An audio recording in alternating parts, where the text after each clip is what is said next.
So what's up mga kasundo? So ngayong araw, pag-uusapan natin yung DSWD, Cashier Leave Assistant. So lumabas na nga yung batch 2 ng second payout ni Grab at saka ni Mobit dito sa Grab driver apps natin. No? So kung makapansin mo, sa Grab driver apps mo, merong chat sa'yo si Grab.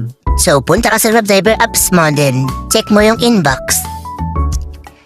After ng inbox, makikita mo dyan yung chat ni Grab, yung DSWD Cashier Leave Assistance. So yun, makikita mo dyan kung basahin mo lang kung anong mga importanteng nakalagay dyan.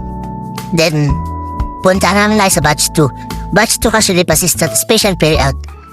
Kung nakakuha ka na ng first wave, so hindi ka na pwedeng mapapasama sa second wave. Huwag ka nang magpumilit kasi dahil kahit nagdoble lista mo, pwede kang ma-upload ni Grab, pwede kang ma-suspended or matanggal pag nagdoble ang kuha mo. So dapat dito isa-isa lang. Maging honest na lang tayo na pag nakakuha ka na sa first wave, hindi ka na pwede sa second kahit nakasama yung pangalan mo, di ba? Minsan kasi magdodoble talaga yung pangalan. Meron sa lahat na nangyayaring ganon. Pero siyempre kung nakakuha ka na, huwag ka nang uulis pa dahil pwede kang ma-upload ni Grab, pwede kang masanggal.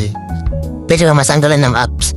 So yan, after ma-indicate yung driver's license mo dito, is lalabas dyan kung anong oras at kung saan lugar ka pwedeng mag-payout. Indicate mo lang dyan yung driver's license mo.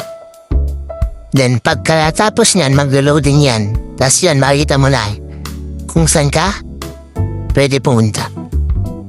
So, yun lang. Sana nakatulong.